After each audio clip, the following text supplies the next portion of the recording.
This video is sponsored by Bossboleh. Okay. Alright, it's a very it's tension time. morning. So if you're seeing us speaking English, that means we have some extraordinary guests again. Yes, today we have a very special Yes, guest. long anticipating member, Let's welcome our honorable guest, Mr. Mr. Isham Isham Jalil. Jalil. Thank you. And he's from Thank you. UMNO!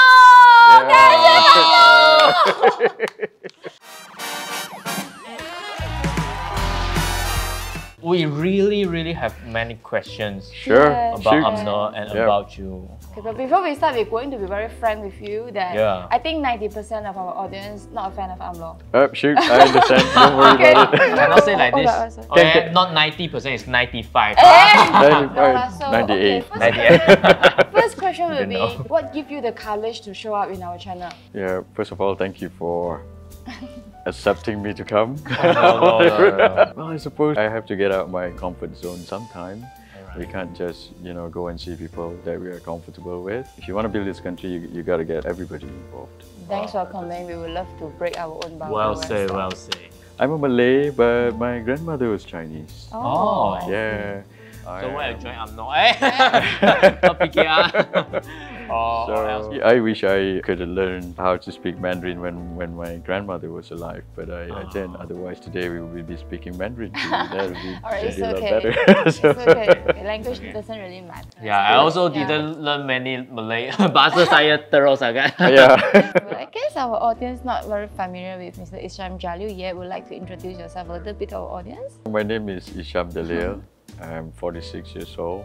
And I come from Selangor, and I'm contesting in Shah Alam. Is it got many Chinese there? Yeah. What is the composition of the voters? There are about 165,000 voters, so it's quite a big constituency. Oh. So about 75% Malay, and 12% Chinese, and about 12% Indian. I need to reach out to the Chinese community. Sure. Like I said, if I want to be chosen to represent all, so that's why I'm talking to you. That's why I want UMNO people come and so people must be wondering, what is this UMNO people like? Maybe you can help another UMNO member also lah. Right. But I heard you called Mat Sabu last time. Yeah. So Mat Sabu came, so yeah. Right. Okay, so but Mr. Isham Jalil is being very humble. He didn't mention any about his position. Oh or yeah. his, Because the name itself is very tertinggi already. It's Majelis Kerja Tertinggi in UMNO. Right. You are the member. Yeah. What does MKD? MKT is Majelis Kerja. It stands for Supreme Council. UMNO Supreme Council. It's the highest body in UMNO, I suppose. We discuss about policy, highest decision of what the party is going to do. So if you want to sack one people, so it's your majlis to do the call, is it? Yeah, it's one way to do it. Oh. You wanna, well, yeah, in UMNO, if you want to sack, we have about 3.5 million members. So we're the biggest party in Malaysia, and if you want to sack any one of the 3.5 million, you got to get approval from the Supreme Council. That's how it works. You can't just willy-nilly sacking people. Is it your first time to get involved in election? Yeah, my first time contesting. Oh. And I was recently appointed. So I was in the government and government link company for about 20 years. And I worked for GLC, TNB for about 10 years. After around 10 years, they sent me to the economic planning unit in 2008, and I did policy. Energy policy, Malaysian plan, the 10th Malaysian plan, budget, so I was involved in that too. Okay, we will ask you more questions about economics later. Sure. But right now, we have to address the elephant first lah. In the room. Elephant, okay. Because you are from UMNO, I think our audience have a lot of questions about UMNO. Yeah. So the first question will be, is it really have a power struggling between Ismail Sabri and Zahid? Really? Do you see that? Oh my God! Did you hear that? I think some people didn't get contested in Really? this GE50. Yeah. Well, we don't know. Okay, I suppose in any political organization, there will be some healthy competition, I guess. Oh, So it's true, okay? No, it's not. I'm not saying that. Oh my God, you're putting words in my mouth. What I'm saying is that it's a good one. So. It's not a conspiracy like what It's not. But they're good friends. They're old friends. So which side? are you? I'm on both sides. Right. I don't take side. That's why he can get into MKT. Yeah, good answer, good answer. Alright, so who will be the next Prime Minister if BN win in the GE15? Wow. Which is probably Which is will be quite a- BN win. Which is most likely? Our poster boy at the moment is, I'd say poster boy, but it's not a boy anymore. So it is current PM, Dato' Sri Ismail Sabri. Did you believe it? I have to believe it. It's a decision of the party. Oh, Because opposition are actually claiming that it's not going to be the... be the way Yeah. you guys saying. Because last time in Johor, BN also promised that will be Hasni To be the Menteri become the Besar Menteri Johor Besar, if but they it won. changed to Ong Habis. Yeah, I think this time around probably not so similar in Johor because in Johor, Sultan has a lot of influence on. Oh, I can't say this without. Oh, yeah. Okay, Very dangerous. I'm from Johor too. I Right. knew that. I think. Okay, that's let me all. put it this way. I mean, Alright. you don't have to cut it. You just run it. I want to go back to Johor, so we will cut it here. don't cut. We are not responsible for Yeah, his don't speech. worry. Well, his influence is because the people love him under the state law of Johor, so he has the power to appoint. So this Menteri time will be Besar. different. That's your Yeah. answer. And by default now, our choice is the poster boy. So we discussed about it in the Supreme Council, and whatever people say outside, I can't comment. I got can't. one question. Is it the president of UMNO is very easy to overthrow the decision Of from the party. MKT? Wow, Is it? very spicy. Does he have the vector power? UMNO is very democratic actually. So Alright. because we have a large and a huge grassroots. What I mean to say is that nobody in UMNO can do arbitrary decision or whatever they like, I suppose. So I think the president knows that too. But on our time, well, there's a lot of cases on our side, you know, maybe like selective prosecution. And Dato' Zahid, I believe he was prosecuted because he didn't want to dissolve UMNO. So he went to see Dr. Mahathir, and Mahathir asked him to dissolve UMNO. He disagreed because he's a party man, and then because of that, he got charged by 40 trump-up charges because the prosecutor alleged that Dato' Zahid received the money, and we asked the prosecutor who gave the money. The prosecutor said, we don't know. And then apparently this lady named Nicole Tan gave the money to Zahid, and we asked, who's Nicole Tan? Don't know also. And then we asked, where's the money now? Don't know also. So That's the case. that's the that thing. Zahid won. Yeah. So that's why I said, if you don't know, how come you charge this guy for 40 charges? You But see? before that, Before that, I think he found pleaded guilty for another case. before Oh, that there we are got- two cases? Yeah, before that we still got one. Already ended defense. Already entered Just like defense, I something guess. like Yeah. we are not saying that Yeah.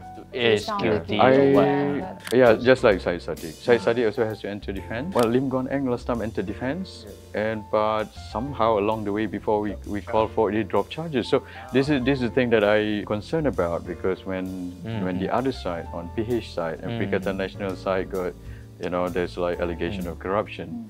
Before the judges decide, that case was dropped by the Attorney General appointed by Mahathir at that time. But on our side, we go all the way to court and then let the judge decide. And we got trump-up charges, like 47 charges on the same account. So this is the thing. I always say that corruption, you can't blame the party for corruption, because corruption is individual's problem. The individual I is got one to question. blame. But what about when the people, just in case, will be the party leader, Yes. like last time? Yeah. You know, Lim Guan Eng, Najib. I know Lim Guan Eng was a party leader too. He was Yeah, a yeah, Secretary yeah. General. He Yeah, goes we- back way to I believe that. That's why I vote for PN. No, so we are saying that actually we believe that the claim is not made upon an ordinary people. Right, If they are right. making Yeah. upon like the leader of the Yeah. party, or maybe eventually will become the Prime Right. Minister of right. Malaysia. And Yeah. because of the party Yeah, how can the support, party he will be. still be excluded from this? Right. Do you have any mechanism or solution for Yeah, that? it's a fair question. I think everybody who got charged, they have to go through the process, due process. And we went through the due process. I mean, it's not about the party. The party is not to blame. I mean, UMNO fought for Merdeka last time. So if the people inside UMNO, individuals inside UMNO is corrupt, it's not the parties to blame, you know, it's the individual to blame. I mean, if one is corrupt, one will be corrupt no matter what party one is. I'm in UMNO, And in UMNO family since I was a kid. I worked for the government for 20 years. I don't have any corruption case, zero corruption case. I never take a dime of dirty money. You are the first time to contest. Yeah, first time contesting. No, I'm not first time contesting. Corruption is, it happened to when you have power and when you work in the government. Yeah. And I'm not just saying this, I come with a track record because I used to work for the government 20 years. But PH government last time, before GE14, so they say a lot of things about corruption, but when they took power, within 22 months, you see a lot of corruption happen. Like Syed Sadiq, you know, so he worked for the government for 22 months and he got charged, you know, for power abuse. I worked for the government 20 years. I did not have any single corruption case. Let's have a rest. We will be right back. Wow, 他们有see all these comment request us to add the English and Malay subtitles. So troublesome Hey boss, no need to be so troublesome. Next time we can open a new company directly and we aim at the Malay and English market. Oh, your new company, new channel, new YouTube channel, Yes. BKK channel. Ayo. Not bad, what? But open a new company, very troublesome one. It won't be so troublesome. See, let me introduce something good, which is a Bossboleh. Bossboleh is a one-stop corp company secretary platform in Malaysia. If you're interested in opening a new company but you don't know how, no worry, they will be holding an online webinar on 17 November for Mandarin version and 24 November for the Malay and English version. You can attend the online webinar and ask them whatever question about startup and they are there to answer your inquiry. Wow, free webinar. Yeah, very good. But they will upsell me later lah, ask me to pay more for their service. Very expensive one. No worry, they're not that kind of company. Afterward, if you're interested, you can just proceed to register with them. They only charge you 1,500 ringgit to open up a new company. So cheap. Yes, and this 1,500 ringgit already inclusive of the 1,010 ringgit that need to pay to be SSM. See, so cheap and worthy. So they only earn 450 ringgit. Around there. But it's still very troublesome because I also need a new banking company account. This is very difficult. Oh dear, this is nothing because Bossboleh is providing a hassle-free service. They are collaborating with OCBC Bank. OCBC Bank will send their staff to your doorstep so that they can come to your house and assist you to do everything. You don't even need to step out of your home. Wow, but my house very dirty lah. No one. Moreover, you only need to pay a monthly fee of 38 ringgit to obtain their company secretary service. So if you have an entrepreneur dream, do not forget to join our webinar via the link below. Click it and register now. You mentioned one point that you doesn't think that the legal process apply on both alliance are fair, is it? That's right. For example, in Najib's case, so we did a few submissions on the judges. You say we think the judges were biased, but it's still not investigated. This is a concern too. So because so you believe that Dato' Seri Najib is actually innocent, it's just a political excuse? I believe that he deserved to go through the justice system fairly. He should get a fair trial. I don't suppose that I can persuade or convince people in just one interview, I suppose, but you know, it helps just to tell this one side, you know, our side of the story. So maybe it's a good start, is it? But what I want to do is that we gotta have a very fair and neutral justice system. We can't persecute one side and then the other side drop cases. I don't agree with that. So that's the thing. So what are your guys' plan to My plan, fix the legal system? I would say. Right. According to Tommy Thomas' book, and now he's under investigation. As what Tommy Thomas said is true, then there was political intervention in appointment of judges. So if the judges are biased, deciding on highly political case, so that creates a perception or even the fact and the truth about you know, the neutrality of the case. You got some new policy like separation of prosecution and... Yeah, that's one of our Attorney General and the Solicitor General. But now it's one guy, it's too powerful. You see, so we want to separate that power. Will you set up a council to appoint the Attorney General? Last time in PH Manifesto, any appointment for high-level government servant like Ketua Pengarah SPRM or AG, you know, so should go to parliamentary committee. That was in their manifesto. But they didn't follow the manifesto. So that's why they didn't deliver a lot of things on their manifesto. This is what we're fighting against because they lied on the manifesto. So this time around, we're going to tell them that if you lie on the manifesto, the people are going to punish you for that. So that's why they lost in the Johor state election. And that's why they lost also in Malacca state election. And now in GE15, I don't know, maybe the same thing is going to happen to them. So that's why what we saw in Johor and Malacca, the Chinese community, the Indian community, they just didn't go out to vote.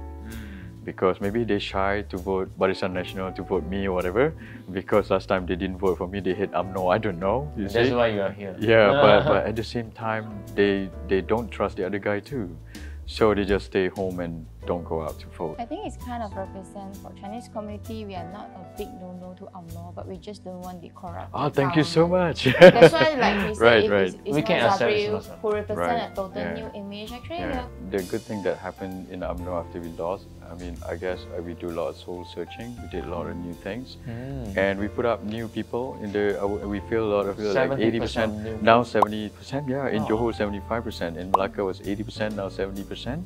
So a lot of new faces. So they don't have many baggage. Some of the old guards or warlords would drop. Sahidan was dropped, and a lot of people drop. So these are new things that's happening in UMNO right now. And what we're fighting now is economic stability. So we want political stability to generate economic stability. So political stability has been like a pillar for economic growth. I mean, we understand that the Chinese community, Indian community, they depend so much on businesses. If the economy is not good, business is not good, you can't put food on the table. So if there is political instability, investors don't want to come in, even local investors don't want to spend, so it affects your business, you can't put food on the table. So this is the problem, you see. So when Perikatan Nasional did, they sell all the assets. Now we don't have assets because they sold all the assets. How are we going to generate growth, you see? That's why we have unemployment problem right now. So at the moment, there are 700,000 people out of job, and most of them are youth. And before COVID, there were only 400,000 people. Now, the number doubled up during PKP, and it has not came down. My plan is this: to regain investors' trust. So they come here, they buy ringgit, strengthen our ringgit, and spend money, and then we start to hire people. When we hire people, we reduce unemployment. And we have to grow more than 380 billion US dollar at the moment. Before COVID, our economic size was around 380 billion. If you see in Singapore and Indonesia, before they did the election, investors didn't want to come into. If they invest here now, and then they will change the government, backdoor government without mandate, then policy changes. If policy changes, you lose your money. I think there's no and PN coalition become the backdoor government to destroy the political stability. Well, that was the perception. The fact is that when we went to see Yang di-Pertuan Agong during Langkah Sheraton, was not to form new government, actually to dissolve parliament. This was in the news. But Yang di-Pertuan Agong, the king disagreed because maybe he got report that COVID was on the way. Thailand was hit by COVID, so if you had election that time, so it was going to be really bad with COVID. So we had to form government somehow to manage the crisis. So we had to form a government with Muhyiddin's government. So the trigger for Langkah Sheraton was PPBM, Mahathir and Muhyiddin, because they lost PRK by-election Tanjung Piai terribly. So they thought politically by expediency they had to do something. So they left PH and had to work out with somebody to form a government to save their own neck. Blame So no, these are facts. So but talking about how we can make our currency strong, many of our audience will also think that since BN ruling our country for 60 years, our currency compared to Singapore almost 1-to-1 until even before PH become a government is already 3 point something. It's just a factor of political stability, or there's another factor? It is that. Well, there are a couple of factors. Yeah. One is general factor. General factor of the world, US dollar is strengthening because of the war in Ukraine, whatever. So everybody is affected, that's one. But if you look at country to country, if that's the case, why are we weakening against Singapore, Indonesia, Thailand? So that is idiosyncratic. In economics, idiosyncratic is particular to one country. In our case, because we have political instability, investors just don't want to buy ringgit because they're not confident that our politics is stable enough for them to hold on to ringgit. So that's why they sold ringgit, they don't want to buy it. But in UK, they also changed 3 prime ministers now. but the pound is still going strong. Is it our preparation is not good enough to face this global issue? Like our asset or deficit is really not balanced, so that our currency right now gets there are some factors on that too. But in England, there are a little bit of difference, because when pound sterling keep appreciating, it's actually a problem for them. Because they export a lot of stuff. Alright. Yeah, so if pound sterling appreciate, then people don't buy the stuff. So you think Malaysia ringgit not so strong is also some benefit, but because we import a lot of food stuff, we have some loans to pay in ringgit, so if it in US dollar. So if we depreciate against US dollar, we got to pay more to the bonds that are held by people overseas. Second, we import a lot of food stuff. We don't have election yet, so they're not sure whether they want to buy ringgit. They dump ringgit now, so that's a problem. And what was Mahathir's suggestion for ringgit? He asked us to fix ringgit and pack ringgit again. Buying ringgit by using your reserve. Ringgit will crash if your reserve depleted.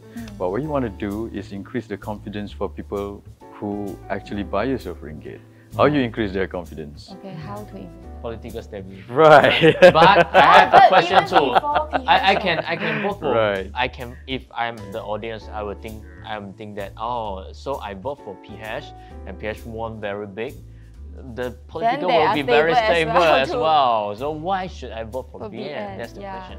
Okay, well, you can do that, but you tried that for 22 months and they sold all their assets and the economy went down the drain. Can you elaborate more about how you handle our country asset? For me, I think when the asset is actually very bad for our country, like rugi sangat, so we can sell it. If we always bail out, and I don't disagree with you, but the fact of the matter was, during PH 22 months, they actually sold the good assets and didn't sell the bad assets. The IAH they sold, yeah, and Tabung Haji asset, the good stuff, they sold.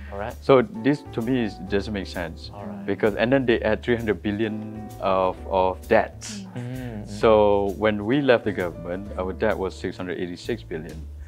And during 22 months PH was in power, they actually add 300 billion to the debt to 1 trillion. But during PH time, you sold the assets, and at the same time you add debt. Where did all the money go? And then you took 58 billion money from Petronas. Petronas was up to here. So this is why our ringgit crashed. My personal manifesto is, I like to bring positive politics. I don't like to do personal attacks. If you see my Facebook, I don't do personal attacks. I'm focusing on policy. This is what I want to bring about to Malaysian politics. That's good. Positive politics. Don't kutuk-kutuk orang or say bad things about people. Like there's too much. Malaysian politics is too toxic. But we heard a lot of UMNO leaders saying like Hidup Melayu, not like him not him. But we heard a lot though. So what he means is not specifically PN, he's PN saying as well. PN already changed. Sometimes I heard the AP people so very racist. Very true. Right. So yeah. With the young people, we don't like that. This is the things. I talk about policy, what I can do to Shah Alam people.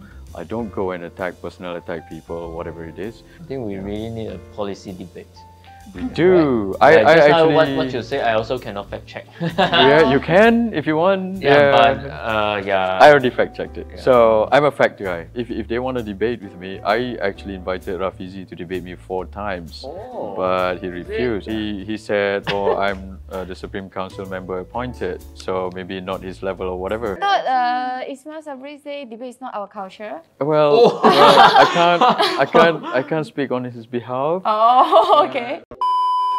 If some other guy wanted to invite you for debate, are you open for it? We can host the debate. Yeah. I actually invited Dr. Mahathir to have a dialogue with me. Said why I want to debate Isham, because that will only benefit me. He said, it doesn't benefit him. For me, I want to have a dialogue with him, not because of political expediency, but because I want to discuss with him about the generational gap, you see? So, because I want a lot of young people to get involved in politics, because the problem right now is so different than the problem we had 30 years ago. Yes. Right? So, I want to tell him that let my generation, the young generation, fight for our own issues. Alright, so for the last question, Right. since you are contesting in Shah Alam, Do you have any policy or words for the people there? Sure, I got 3 things I want to do for Shah Alam people. The 3 things is, number 1, I want to solve local issues there. There are a lot of local issues there. They got water problems. Selangor has the highest water problem. I fought for water problem in Selangor last time since I don't know 5-6 years ago, and I fought for high price of houses in Selangor. Selangor housing price is among the highest in the country because Selangor government increased the premium for development premium, housing premium. You know, they tax the developer, so developer has to raise price. So if you live in Shah Alam now, the average home price there, landed home price there is 600,000. If you are young people, you want to buy a house that costs 600,000 people, your salary has to be 11,000 a month. Who young people has 11,000 a month salary to buy a house in Selangor, particularly in Shah Alam? Like if you tax people 3 billion, you're not doing basic thing like water and roads and this thing. So this is not right to me, particularly local government and state government, if I'm the check and balance there.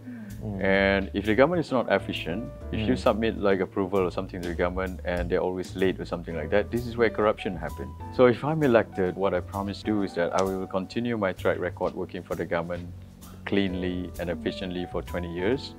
And I wouldn't be yang berhormat, I will be yang bekerja.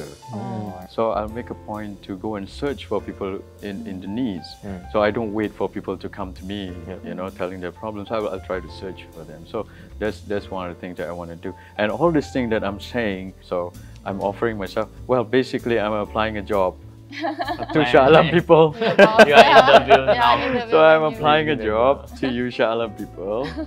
And this is my resume. And this is like I used to work 20 years with the government. Thank you so much for coming. Thank you so much. It's a very refreshing interview Thank you, for me. Carmen. I think Thank you, Lucas. all this while we are in our own echo chamber. Right. So we do really hope that we can see what you mentioned if we and win. Thank you so much, Carmen. For coming. Thank you so much. Thank you so much, Lucas. Thank you.